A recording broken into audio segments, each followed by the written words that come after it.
स्थिति चाहे जैसी भी हो, परिस्थिति तो हमारी रहती है। हेलो एवरीवन, कैसे हैं आप लोग? तो आई होप कि आप लोग बहुत अच्छे होंगे, स्वस्थ होंगे, मस्त होंगे और आपकी क्लास बहुत अच्छी चल रही होगी। तो मैं आपके लिए आज बायोलॉजी का चैप्टर नंबर 5 लेकर के आया हूँ। ठीक है, चैप्टर नंबर 5 लेकर के आया हूँ, जिसके कारण जो इसमें जो है आपको सारे चीज़ बताया जाएगा। ठीक है, इस चैप्टर में जितना ऑब्जेक्टिव है वो सारे ऑब्जेक्टिव बताएंगे और आंसर लगाओगे। लेकिन एक दिक्कत है, इस चैप्टर में डायग्राम का बेस्ड ऑब्जेक्टिव नहीं के बराबर है। ठीक है, डायग्राम बेस्ड ऑब्जेक्टिव है ही नहीं है। तो इसके कारण इस चैप्टर में डायग्राम नहीं मिलेगा। लेकिन आगे आने वाले चैप्टर में, जैसे 6 चैप्टर है, उसमें सारे डायग्राम बेस्ड क्वेश्चन है, तो उसमें हम जरूर लाएंगे। लेकिन समझाने का इसमें भी प्रयास करेंगे, जितना मेरे अंदर क्षमता है, जितना हम समझते हैं, हम आपको उतना जरूर समझाएंगे। ठीक है, तो चलते हैं, स्टार्ट करते हैं। लेकिन उससे पहले आप लोग एक बार फटाफट इस सेशन को शेयर कर दीजिएगा। जल्दी से एक बार इस सेशन को शेयर कर दीजिए मेरे भाई मेरी बहना, फटाफट शेयर कर दो और एक बार लाइक कर दीजिएगा। एक बार लाइक कर दो मेरे भाई मेरी बहना, फटाफट एक बार लाइक कर दोगे और जल्दी से एक बार शेयर कर दो, ताकि हम इस सेशन को स्टार्ट कर सके और जितना भी ऑब्जेक्टिव है वो सारे ऑब्जेक्टिव क्वेश्चन आप लोग देख सकोगे। ठीक है, 70 ऑब्जेक्टिव नहीं है भैया, यहाँ पर 85 ऑब्जेक्टिव हो जाएगा। ठीक है, चलते हैं, स्टार्ट करते हैं। देखो, सबसे पहला क्वेश्चन क्या है कि सर मेंडल ने प्रतिपादित किया। सर मेंडल जो वैज्ञानिक थे वह कहाँ के वैज्ञानिक थे? तो सर वह विदेशी वैज्ञानिक थे। वह मतलब मेरे भाई वह विदेश के वैज्ञानिक थे। ठीक है, वह मेंडल भारत के वैज्ञानिक थोड़ी थे, पारदरी थे, जर्मनी पारदरी थे। ठीक है, वो जर्मन के रहने वाले थे। ठीक है, तो वह कहाँ के रहने वाले थे? सर जर्मन के रहने वाले थे। उन्होंने एक सिद्धांत को प्रस्तावित किया। बहुत अच्छा लगा। क्या लगा दोगे सर? तो अनुवांशिकी का नियम को, बहुत अच्छा है। इन्होंने क्या किया? अनुवांशिकी का नियम को प्रस्तावित किया था। ठीक है, लेकिन इन्होंने क्या किया, उसमें मैथमेटिक्स का प्रयोग काफ़ी ज़्यादा कर दिया था। और बायोलॉजी के जो होते हैं, जो भी जनक है बायोलॉजी का, वो तो मैथ्स के बारे में उतना नॉलेज नहीं होती है। और हम लोग को भी बायोलॉजी के स्टूडेंट है तो मैथ्स के बारे में उतना नॉलेज नहीं होती है।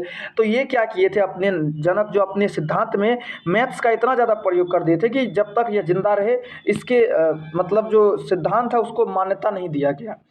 अगला क्वेश्चन देखोगे, अनुवांशिकी का जनक कहा जाता है। आंसर लगा दो, ह्यूगो ब्रिज का, मेंडल का, मॉर्गन को, या इनके के डार्विन को। आंसर लगा दो। तो सर क्या लगा देंगे? मेंडल को। बहुत अच्छा। जो मेंडल जो वैज्ञानिक है, इन्होंने किस चीज़ का सिद्धांत दिया था? तो अनुवांशिकी का सिद्धांत दिया था। इनका यह कहना था कि जो लक्षण होते हैं ना, वो जो संतति में जाते हैं, उसमें से एक लक्षण प्रकट करता है और दूसरा लक्षण प्रकट नहीं करता है। जो प्रकट करता है उसको प्रभावी कहते हैं, जो प्रकट नहीं कर पाता है उसको अप्रभावी कहते हैं। मेंडल ने किस पादप पर अध्ययन किया था? आंसर लगा दोगे? Very very important question answer है, मोस्ट इंपॉर्टेंट है कि मेंडल ने अपने सिद्धांत जो दिया अनुवांशिकी का जनक का, उसमें किस पादप का चयन किया? मटर के पादप का, चना का पादप का, मिर्ची का पादप का, या इनमें से कोई नहीं? तो क्या लगा देंगे मेरे भाई मेरी बहना? लगा देंगे ना, मटर का पादप का। सही है ना आंसर? Yes sir. मेरे भाई बता दो, निशांत, रंजीत क्या लगाओगे? राजेश सर, इसमें जो है ना, बिट्टू कुमार, गोल्डी बहना, इसमें मटर के पादप का चयन किया गया। ठीक है, मटर के पादप का चयन किए थे और उसके बाद क्या किए थे कि 7 जोड़ी विपर्यासी लक्षण का सिद्धांत दिए थे। मेंडल ने मटर के पादप पर कितना वर्ष तक अध्ययन किया था? जो जर्मन के वैज्ञानिक थे, यह जो है जर्मन के वैज्ञानिक थे। ठीक है, जर्मनी थे। कितने वर्ष तक अध्ययन किए थे? तो सर 7 वर्ष तक, 3 वर्ष तक, 12 वर्ष तक, या इनमें से कोई नहीं? आंसर लगा दोगे? तो सर मेंडल जो वैज्ञानिक थे ना, वह अपने सिद्धांत में मटर के पादप पर 7 वर्ष तक अध्ययन किए थे। ठीक है, 7 वर्ष तक अध्ययन किया गया था। अगला क्वेश्चन देखिएगा कि मटर के पादप में कितना जोड़ी विपर्यासी लक्षण पाया जाता है? आंसर लगा दोगे? सर देखो, विपर्यासी लक्षण क्या होता है ये एक बार बता दो। कोई दिक्कत नहीं बेना, देखो कोई भी मटर का पादप है, ठीक है, उसमें 7 जोड़ी विपर्यासी लक्षण पाया जाता है। मतलब एक तो प्रभावी लक्षण और एक आपको अप्रभावी लक्षण। ठीक है, एक प्रभावी और एक आपको अप्रभावी, तो वही लक्षण आपको विपर्यासी कहा जाता है, मतलब एक दूसरे के विपरीत लक्षण। ठीक है, तो क्या लगा देंगे सर? 7 जोड़ी विपर्यासी लक्षण पाया जाता है। आंसर लगा दोगे कि सर इसमें जो है 7 जोड़ी विपर्यासी लक्षण मटर के पादप में पाया जाता है। अगला क्वेश्चन देखिएगा। अब नेक्स्ट क्या है कि मटर के पादप में जीनोटाइप लक्षण दर्शाता है। मेरे भाई अगर देखोगे मटर का पादप होगा, बहना देखो मटर का पादप है सर, कैसा है? तो हरा पादप है। बहुत अच्छा। कैसा है? तो सर छोटा पादप है। कैसा है? तो सर बोना पादप है। देखो जो लक्षण को बाहरी रूप से देखते हैं मतलब अगर हम आपकी बात करेंगे बहना कि आप बड़े हो, आपकी हाइट बड़ी है, आप देखने में सुंदर हो, वाइट हो, तो वो आपका फिनोटाइप लक्षण हो गया। लेकिन अगर आपके आंतरिक मतलब आपके शरीर से डीएनए को लेकर के जब लक्षण को प्राप्त करेंगे, मतलब आपके माता पिता से कैसा लक्षण आया है आप में, तब वहाँ पता चलेगा, उसको जीनोटाइप लक्षण कहते हैं। ठीक है, तो क्या करेंगे सर, यह जो है कि हमारा मटर के पादप का बाहरी लक्षण को दर्शाता है। क्या करेंगे, तो सर ये जो है मटर के पादप का बाहर का लक्षण दर्शाता है कि मटर का पादप लंबा है, बोना है, हरा है या फिर मर गया है। जो बाहर के आकृति को देख करके पता करते हैं, वैसे लक्षण को जीनोटाइप एक सेकेंड एक सेकेंड एक सेकेंड एक सेकेंड मेरे भाई, पहले यहाँ जीनोटाइप है, सॉरी सॉरी, जीनोटाइप है तो ये क्या करेगा, आंतरिक लक्षण को दर्शाएगा। सॉरी मेरे भाई, ये क्या करेगा, आंतरिक लक्षण को दर्शाएगा। ये क्या करेगा, मटर के पादप का आंतरिक लक्षण को दर्शाएगा। माफ़ी चाहता हूँ, मुझसे गलती हो गई। ये क्या करेगा, आंतरिक लक्षण को दर्शाएगा। कोई भी मटर का पादप है तो उसके जीन में क्या परिवर्तन हुआ है, उसमें कौन सा लक्षण अपने आप को प्रभावित किया गया है। अब देखोगे मटर के पादप में फिनोटाइप लक्षण तुरंत ही बताया है, जो बाहरी लक्षण होता है। तो फिनोटाइप लक्षण क्या करेगा मेरे भाई, मेरी बहना, तो जो भी पादप है ना, उसमें जो भी बाहर रूप से लक्षण है, वैसे लक्षण को क्या कहते हैं, तो हम लोग फिनोटाइप लक्षण कहते हैं। अब अगला देखते हैं कि मटर के पादप में 7 जोड़ी विपर्यासी लक्षण पाया जाता है। किस पादप में 7 जोड़ी विपर्यासी लक्षण पाया जाएगा, मटर के पादप में, मिर्ची के पादप में, लहसुन के पादप में, या फिर इनमें से कोई नहीं। आंसर लगा दो, रोशनी, गोल्डी, कंचन बहना आंसर लगा दो, सुप्रिया कुमारी, नुकुल का लगाओगे। तो बहना इसमें जो है ना कि हमारा मटर का पादप सही लगा रहे हो मेरे भाई, बहुत अच्छा, सबका सही है कि सर जो मटर का पादप है ना, उसमें 7 जोड़ी विपर्यासी लक्षण पाया जाता है। कितना जोड़ी, तो सर 7 जोड़ी विपर्यासी लक्षण पाया जाता है।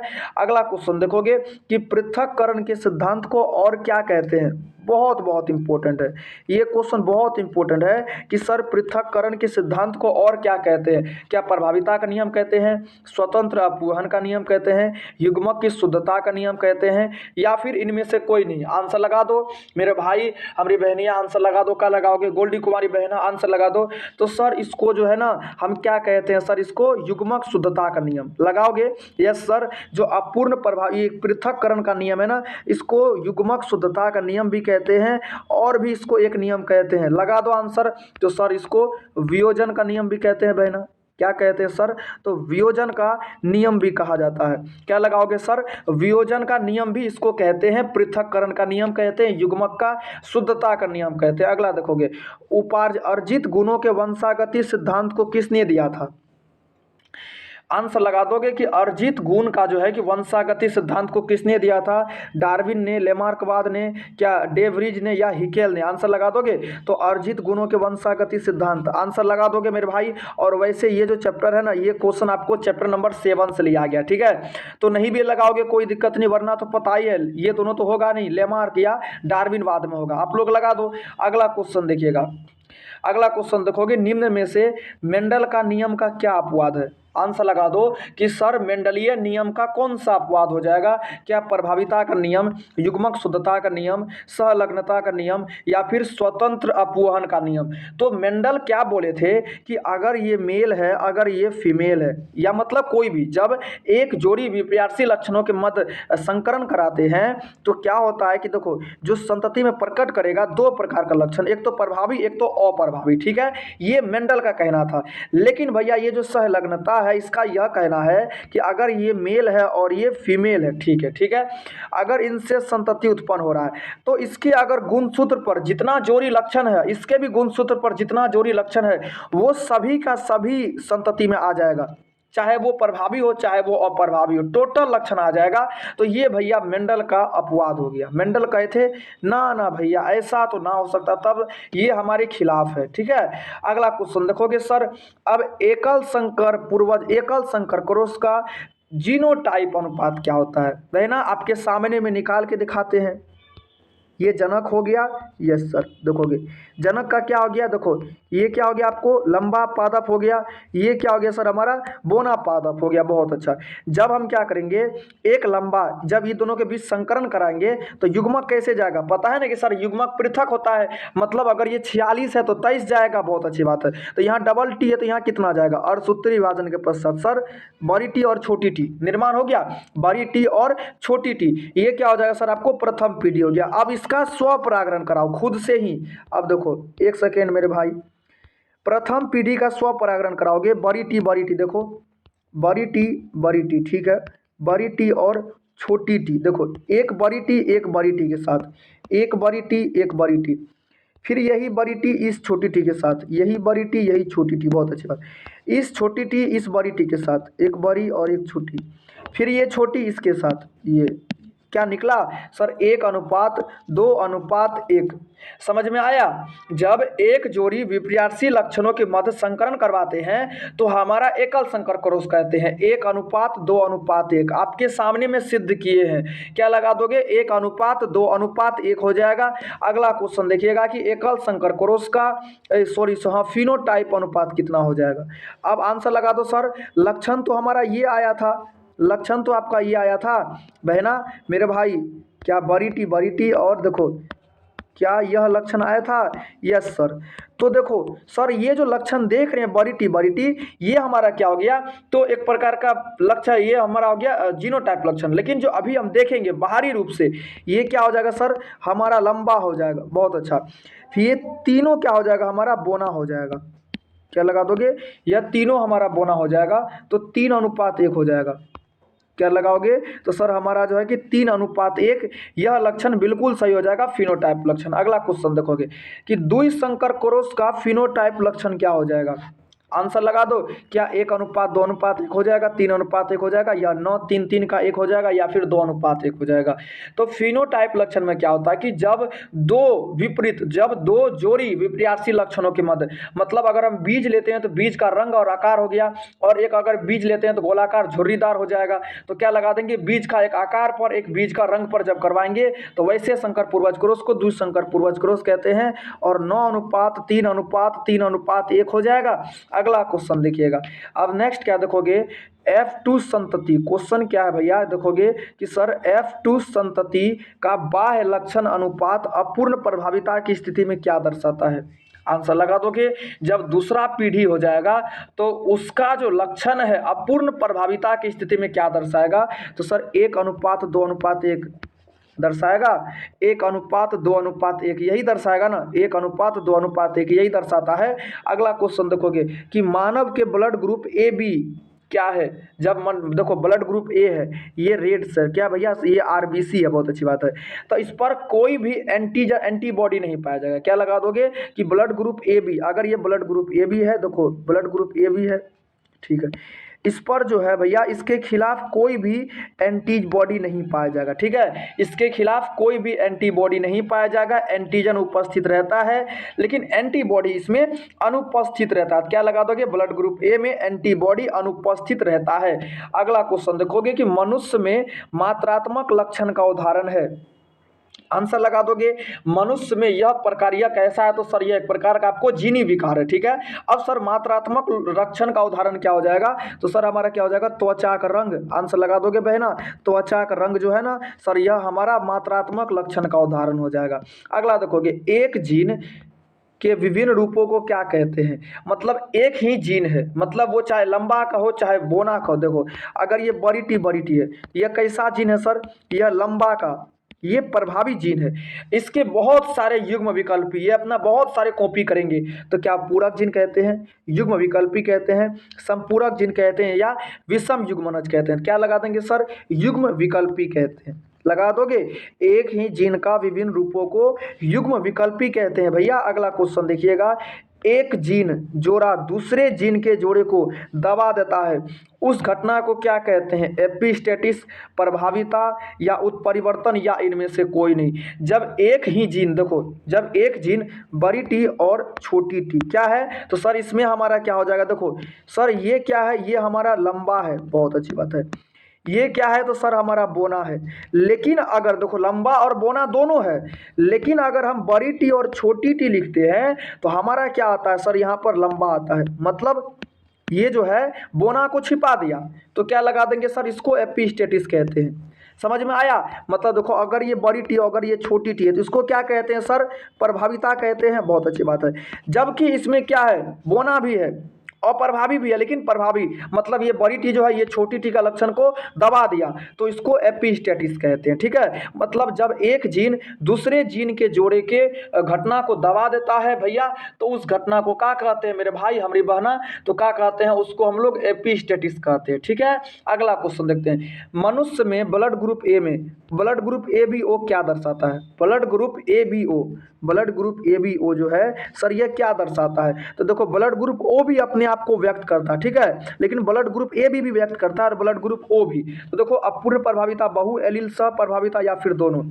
तो ब्लड ग्रुप ओ जो है, ए बी ओ जो है वह क्या हो जाएगा सर, हमारा सभी का सभी हो जाएगा। क्या हो जाएगा बहना देखोगे तो इसमें क्या हो जाएगा सर, हमारा बहु एलील भी हो जाता है और सह प्रभाविता भी हो जाता है। आंसर लगा दो D. Blood group A B O जो है वह क्या करेगा सर, तो बहु एलील और सह प्रभाविता दोनों को दर्शाता। देखो एक से अधिक एलील उपस्थित है, जब एक से अधिक जीन उपस्थित हो एक ही स्थान पर तो बहु एलील कहते हैं, लेकिन जब अपने आप को प्रदर्शित करे उसको सह प्रभाविता कहते हैं। अगला क्वेश्चन देखोगे, एक ही स्थान पर उपस्थित, देखो तुरंत ही आया है बहना, एक ही स्थान पर उपस्थित रहने वाले जीन जिनकी अभिव्यक्ति विभिन्न होती है उसको क्या कहते हैं? आपको तुरंत बताया है sir, blood group A B O है, एक ही स्थान पर है। ब्लड ग्रुप ए भी अपने आप को व्यक्त करता है, ब्लड ग्रुप ओ भी अपने आप को व्यक्त करता है, लेकिन एक ही स्थान पर है, एक से अधिक जीन है जो अपने आप को अभी क्या है तो व्यक्त करता है, अपने आप को प्रदर्शित करता है। सर बहु एलील लगा देंगे, लगा देंगे बहु एलील, क्या लगा देंगे तो बहु एलील हो जाएगा। अगला देखिएगा, नेक्स्ट क्वेश्चन देखोगे, अगला क्या है कि इनमें से कौन सा रक्त समूह सार्वभौमिक है? सर कौन सा ब्लड ग्रुप है जो कि हमेशा आपको डोनेट करता है? आंसर लगा दोगे भैया, स्पेलिंग गलत हो जाएगा तो देख लीजिएगा। रक्तदाता कौन सा? सर ब्लड ग्रुप ओ हो जाएगा। ये जो है ना ब्लड ग्रुप ओ, ये हमेशा रक्तदाता है, ये किसी को भी ब्लड डोनेट कर सकता है। ठीक है, ब्लड ग्रुप ओ जो है वह रक्तदाता है, ब्लड डोनेट करने की क्षमता होती है। अगला क्वेश्चन देखोगे कि मानव के ब्लड ग्रुप ओ में होता है, ब्लड ग्रुप ओ में क्या एंटीजन अनुपस्थित होती है, एंटीबॉडी अनुपस्थित होता है, या एंटीजन उपस्थित होता है, या क्या एंटीबॉडी ए उपस्थित होता है? तो सर जो ब्लड ग्रुप ओ जो है ना सर, उसमें कोई भी एंटीजन नहीं पाया जाता है। क्या लगा दोगे? उसमें हमारा कोई भी एंटीजन नहीं पाया जाएगा। क्या लगा दोगे? तो हमारा कोई भी एंटीजन नहीं पाया जाएगा। अगला क्वेश्चन देखिएगा, एंटीजन नहीं पाया जाएगा इसके कारण यह किसी को भी ब्लड डोनेट कर सकता है। एक्स वाई तरह का लिंग निर्धारण किस में होता है? आंसर लगा दोगे, मनुष्य में, पंछी में, कीट में, या फिर इनमें से कोई ना। तो सर क्या लगा देंगे सर, हमारा मनुष्य में हो जाएगा। मानव में जो है एक्स और एक्स वाई तरह का लिंग निर्धारण हो जाता है भैया। अगला क्वेश्चन देखोगे कि सर एक्स ओ और एक्स तरह का लिंग निर्धारण किस में होगा? आंसर लगा दोगे, पंछी में, कीट में, मनुष्य में, या इनमें से कोई नहीं। तो सर एक्स और एक्स ओ तरह का जो लिंग निर्धारण है तो क्या लगा दोगे बहना हमारे भाई, क्या लगा दोगे सर, इसमें जो है कि कीटों में हो जाएगा। पता है सर, कीट में जो है कि एक्स ओ और एक्स तरह का लिंग निर्धारण होता है, मादा और नर के द्वारा होता है। ठीक है, अगला क्वेश्चन देखिएगा कि जेड और जेड तरह का लिंग निर्धारण किस में पाया जाएगा? भैया आंसर लगा दोगे कि सर जेड और जेड तरह का लिंग निर्धारण किस में पाया जाएगा भैया? तो क्या लगा दोगे, पंछियों में। क्या लगा देंगे भैया? तो पंछी में जो है कि लिंग निर्धारण जेड और जेड तरह का पाया जाता है। ठीक है, अब मेरे भाई लाइक कर दिया करो, एक बार लाइक कर दो मेरे भाई, एक बार लाइक कर दो। गोल्डी कुमारी बहना, आज से आपको चैप्टर वाइज सब्जेक्टिव दिया जाएगा। चैप्टर वाइज मतलब जो चैप्टर का ऑब्जेक्टिव करवाएंगे वही चैप्टर का सब्जेक्टिव मिलेगा, ताकि एक बार फिर से चैप्टर वाइज रिवीजन हो जाए। ठीक है, आज से chapter wise to chapter subjective मिलेगा। अगला क्वेश्चन देखिएगा कि अनिषेक फलन, अनिषेक जनन किस में पाया जाता है? आंसर लगा दोगे सर अनिषेक जनन, वैसा जीव जिनका निर्माण, जिनकी उत्पत्ति बिना निषेचन का होता है। तितली का, मधुमक्खी का, दोनों का, या इनमें से कोई नहीं। तो सर इसमें से तितली भी हो जाएगा और मधुमक्खी भी हो जाएगा। आंसर लगा दोगे तितली होगा, मधुमक्खी होगा, या फिर कोई नहीं। तो सर इसमें से हम मधुमक्खी लगा देंगे। क्या लगा दोगे? मधुमक्खी लगा दोगे। मधुमक्खी बोर्ड एग्जाम में आएगा, लेकिन तितली भी अनिषेक जनन होता है, मधुमक्खी भी अनिषेक जनन होता है। भैया दोनों लगा दोगे। बहना दोनों सही है, लेकिन बोर्ड एग्जाम में तितली ऑप्शन में नहीं रहता है, वहाँ पर मधुमक्खी रहेगा और भी कोई दूसरा जीव रहेगा, केचुआ रहेगा, कोई एक इंसेक्ट का नाम रहेगा। तो मधुमक्खी जरूर लगाइएगा, ठीक है। अगला क्वेश्चन देखिएगा, क्रॉसिंग ओवर किस अवस्था में पाया जाता है? क्रॉसिंग ओवर जो है वह किस अवस्था में, जाइगोटिन में, लेप्टोटिन में, पैक्टिन में, या मेटाफेज में? तो क्या लगा देंगे भैया? क्रॉसिंग ओवर जो है वह हमारा पैक्टिन की अवस्था में पाया जाएगा। ऑप्शन सी लगा दोगे सर, जो पैक्टिन की अवस्था में क्रॉसिंग ओवर पाया जाता है। अगला क्वेश्चन देखिएगा, कानों पर बालों की बहुलता क्या दर्शाएगा? भैया आंसर लगा दोगे कि सर जो है कानों पर बालों की बहुलता, क्या लगा दोगे? एक्स क्रोमोसोम, वाई क्रोमोसोम, क्या लगा दोगे? लिंग निर्धारण क्रोमोसोम या अलिंग क्रोमोसोम। तो देखते हैं दादाजी हैं, पापा जी हैं, वो लोग के कान पर भी बाल हो जाता, हम लोग का तो नहीं होता कान पर बाल, क्योंकि हम लोग ज़्यादा विकसित है, उससे भी ज़्यादा विकसित है। क्या लगा देंगे सर? तो वाई क्रोमोसोम। अब देखो सर, आपने बोला कि सर हम लोगों के कानों पर बाल नहीं है, क्यों नहीं होता है? मेरे भाई देखो, आजकल के बच्चे का कान पर बाल इसलिए नहीं होता है, हम लोग धीरे धीरे विकास कर रहे हैं। आगे आने वाले टाइम में जब 100 साल आएगा, 50 साल आएगा, देखोगे अपने पिताजी में, अपने में देखोगे बहुत परिवर्तन दिखेगा, शरीर में दिखेगा, बाल में दिखेगा, बहुत सारे परिवर्तन दिखेगा।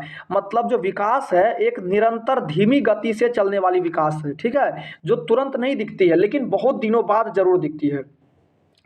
विभिन्नता का मुख्य स्रोत क्या है?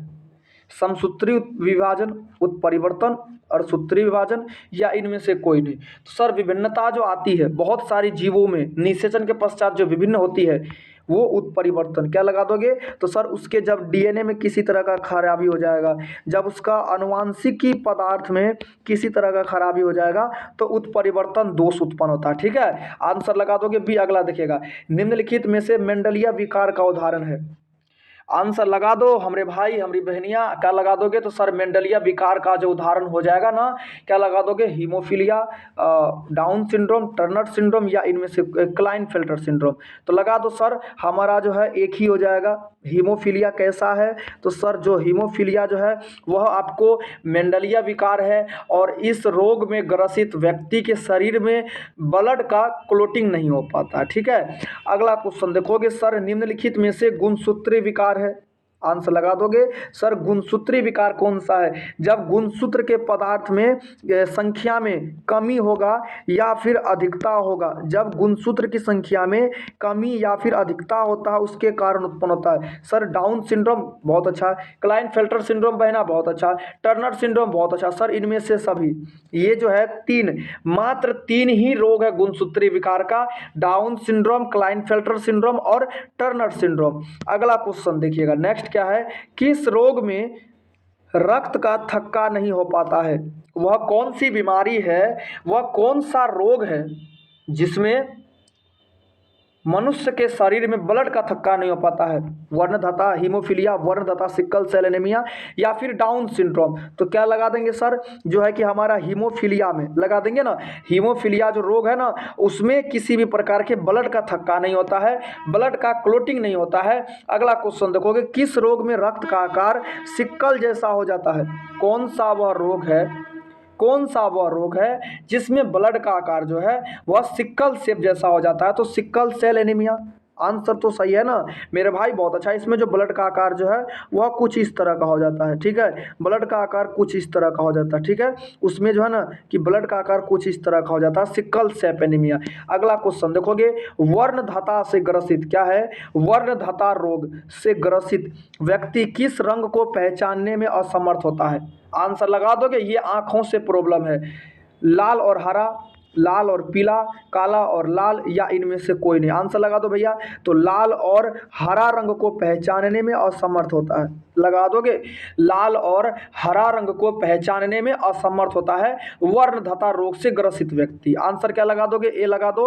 आंसर ए लगा दो। और ये जो है भैया वर्णतंत्र, ये कैसा रोग है बहना? तो मेरे भाई ये आपको मेंडलिया विकार हो जाएगा। गोल्डी कुमारी बहना, ये मेंडलिया विकार हो जाएगा। अगला क्वेश्चन देखोगे निशांत, अगला क्वेश्चन देखो, किस रोग में गुणसूत्र का ट्राइसोमी होती है? वह कौन सा रोग है जिसमें 2n+1 होता है? किस रोग है? Down syndrome, Turner syndrome, Klinefelter syndrome, या इनमें से कोई नहीं? तो क्या लगा देंगे मेरे भाई? तो डाउन सिंड्रोम लगा देंगे। डाउन सिंड्रोम में 21वें जोड़े गुणसूत्र पर एक गुणसूत्र की इसमें क्या होता है? ट्राइसोमी हो जाता है। ठीक है, अगला क्वेश्चन देखोगे, टर्नर सिंड्रोम में गुणसूत्र पाया जाता है। आंसर लगा दो। यह भी आपको गुणसूत्री विकार है सर। तो टर्नर सिंड्रोम में कैसा पाया जाएगा? आंसर लगा दो। 45 गुणसूत्र, 47 गुणसूत्र, 46 गुणसूत्र, या फिर इनमें से कोई नहीं?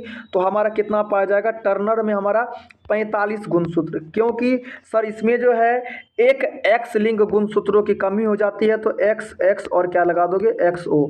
एक्स एक्स और XO तरह का गुणसूत्र होता है, एक एक्स लिंग गुणसूत्रों की कमी होती है। अगला देखोगे, डाउन सिंड्रोम में गुणसूत्री विकार होता है। डाउन सिंड्रोम में कितना गुणसूत्र पाया जाएगा? 45, 47, 46, या इनमें से कोई नहीं? सर हमारा जो है इसमें 47 गुणसूत्र पाया जाएगा। तो ऑप्शन बी लगा दो। 47 गुणसूत्र जो है कि हमारा डाउन सिंड्रोम में पाया जाएगा। अगला क्वेश्चन देखोगे, क्लाइनफेल्टर सिंड्रोम में कितना गुणसूत्र पाया जाता है? 45, 47, 46, या इनमें से कोई नहीं? तो सर क्लाइनफेल्टर सिंड्रोम जो है इसमें एक एक्स लिंग गुणसूत्रों की अधिकता हो जाती है। तो सर इसमें भी हमारा बहना आंसर लगा दोगे। 47 गुणसूत्र जो है ना सर, इसमें भी 47 गुणसूत्र पाया जाता है। ऑप्शन लगा दोगे ए। अगला क्वेश्चन देखिएगा, नेक्स्ट क्या है कि सिकल सेल एनीमिया किस प्रकार का रोग है जिसमें ब्लड का आकार जो है सिकल सेप जैसा हो जाता है? तो ऑटोसोम संबंधित रोग। ऑप्शन बी है।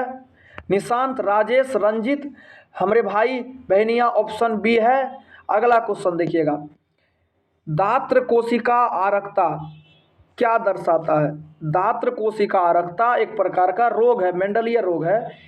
एपिस्टेटिस, क्या लगा दोगे? सह प्रभाविता, पीलियोट्रोपी, या फिर अपूर्ण प्रभाविता? तो सर यह जो है हमारा आंसर लगा दोगे दात्र कोशिका आरक्ता, क्या लगाएगा? पीलियोट्रोपी या फिर सह प्रभाविता, पीलियोट्रोपी दर्शाता है। आंसर क्या लगा दोगे? सी हो जाएगा, पीलियोट्रोपी हो जाएगा। ठीक है, पीलियोट्रोपी दर्शाता है। अगला क्वेश्चन देखोगे, निम्न में गुणसूत्री विकार का उदाहरण है। गुणसूत्री विकार क्या हो जाएगा? Down syndrome, Turner syndrome, Klinefelter syndrome, या इनमें से कोई नहीं? तो सर इनमें से सभी का सभी रोग जो है वह आपको गुणसूत्र में परिवर्तन के द्वारा होता है। निम्नलिखित में से मेंडलिया विकार, आंसर लगा दो। हमारे भाई बोर्ड एग्जाम में आएगा क्वेश्चन, ये जेनेटिक्स चैप्टर है। ये क्या है? तो जेनेटिक्स का पहला चैप्टर है सर। क्या लगा दोगे? हीमोफीलिया, बहुत अच्छी बात है। वर्णतंत्र, बहुत अच्छी बात है। सिकल सेल एनीमिया, ये भी हो जाएगा। तो इनमें से सभी लगा दो भैया। ये सभी के सभी रोग कैसा हो जाएगा? तो मेंडलिया विकार हो जाएगा। किस विकार से ग्रसित महिला बांझ हो जाती है? भैया वह कौन सी विकार है वो भैया जिक्रे कारण जो महिला है, जो माँ होती है, जो बहन होती है, वो शादी के बाद भी ग्रसित हो जाता है? तो क्या लगा देंगे? Down syndrome, Klinefelter syndrome, Turner syndrome, या इनमें से कोई नहीं? आंसर लगा दोगे? तो आंसर लगा दो भैया। तो क्या लगा देंगे सर? टर्नर सिंड्रोम लगा देंगे। टर्नर सिंड्रोम में एक एक्स लिंग गुणसूत्रों की कमी हो जाती है जिसके कारण महिला बांझ हो जाता है। इसमें टोटल गुणसूत्र कितना होता है? 47 हो जाता है। अगला क्वेश्चन देखिएगा, किस रोग से, देखो किस रोग में एक एक्स क्रोमोसोम की कमी होती है? आंसर लगा दोगे। कौन सा वह रोग है, कौन सा वह विकार है जिसमें एक क्या है, एक्स लिंग गुणसूत्र की कमी हो जाती है? डाउन सिंड्रोम ना भैया।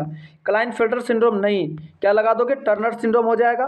टर्नर सिंड्रोम में तो बताए थे ना, महिला बांझ हो जाती है क्योंकि एक एक्स लिंग गुणसूत्र का ही कमी हो जाता है। ठीक है, अगला क्वेश्चन देखिएगा। अब नेक्स्ट क्या है कि 44 + XY क्या है? देखोगे 44 + XY, XX और Y तरह का लिंग निर्धारण किस में होता है? 44 + XX और Y तरह का लिंग निर्धारण किस में होता है? लिंग गुणसूत्री विकार है। डाउन सिंड्रोम से, क्लाइनफेल्टर सिंड्रोम से, टर्नर सिंड्रोम से, या इनमें से कोई नहीं? आंसर लगा दोगे भैया, क्या लगा दोगे? तो सर यह हमारा क्या लगा दोगे? क्लाइनफेल्टर सिंड्रोम हो जाएगा। अब सोचते होंगे सर 46, देखो कितना हो गया, 2 3 1 4 1 5, मतलब 44 तो हो ही गया, 44 45 46 47। सर ये डाउन सिंड्रोम काहे नहीं हो जाएगा? भैया यदि यहाँ पर आपको 21 लिखा रहता, ठीक है, 21 लिखा रहता तभी आपका होता। जब 21 गुणसूत्र पर ट्राइसोमी हो तो डाउन सिंड्रोम, लेकिन जब हमारा 44 गुणसूत्र है अलिंग, उसमें से एक लिंग गुणसूत्र पर एक वाई लिंग गुणसूत्रों की अधिकता हो जाती है, तो उस एक एक्स लिंग गुणसूत्रों की अधिकता हो जाती है, तो उसको क्लाइनफेल्टर सिंड्रोम कहते हैं। जिसमें जो भैया जो मेल होता है उसमें क्या होता है, स्तन बड़ा हो जाता है और उसका पैर का आकार बड़ा हो जाता है, बहुत सारे मतलब महिलाओं का गुण पाया जाता है। अगला क्वेश्चन देखोगे, 2n+1 कौन से विकार का उदाहरण है? 2n+1 down syndrome, Klinefelter syndrome, Turner syndrome या इनमें से कोई नहीं। तो सर यह क्या दर्शा रहा है? अपने आप को ट्राइसोमी दर्शा रहा है। और क्या लगा देंगे सर? तो डाउन सिंड्रोम लगा देंगे। क्या लगा देंगे मेरे भाई मेरी बहना? डाउन सिंड्रोम रोग हो जाएगा। ठीक है, अगला क्वेश्चन देखिएगा। बस मेरे भाई क्वेश्चन इतना ही था। क्वेश्चन आपको 50 क्वेश्चन मिला है और जल्दी भी हो गया। सर टाइम खा करके क्या करेंगे, 50 क्वेश्चन में बताओगे कितना सही हुआ है अच्छे से।